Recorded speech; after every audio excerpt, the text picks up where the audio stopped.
Sino ang mag-aalaga sa'yo kapag tumanda ka? Huminto ka sandali at makinig ng mabuti. Darating ang araw na sasabihin ng katawan mo, "Pagod na ako." At sa sandaling iyon, lahat ng bagay na binaliwala mo noon ay magsisimulang maningil. Akala mo ang mga anak mo ang mag-aalaga sa'yo.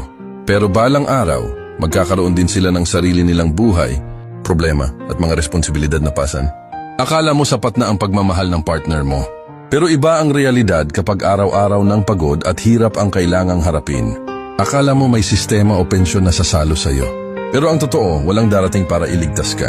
Kaya sino ang may iwan? Ikaw lang.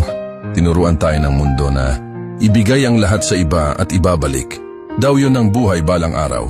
Pero ang buhay ay madalas nagbabalik lamang ng kung ano ang inihanda mo para sa sarili mo. Ang pagtanda ay hindi gantimpala sa sakripisyo. Ito ay bunga ng paghahanda.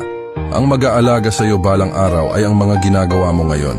Kung paano ka kumain, kung paano mo alagaan ang katawan mo, kung paano mo protektahan ang isip at kapayapaan mo.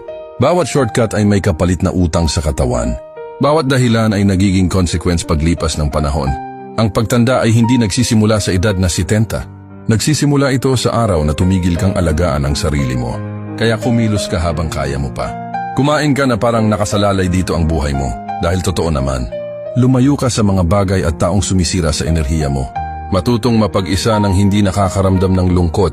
Dahil sa huli, ikaw lang ang taong hindi kailanman iiwan ang sarili mo. At ito ang pinakamahalagang bahagi. Ang unahin ang sarili mo ay hindi pagiging makasarili. Ito ay survival. Kapag ikaw ang bumagsak, walang ibang bubuhat sa'yo. Kaya habang may oras pa, bumuo ka ng lakas. Alagaan mo ang kalusugan mo. Gumawa ka ng buhay na kayang sumuporta sa'yo kapag unti-unti nang nawawala ang lahat. Ikaw muna, ngayon na.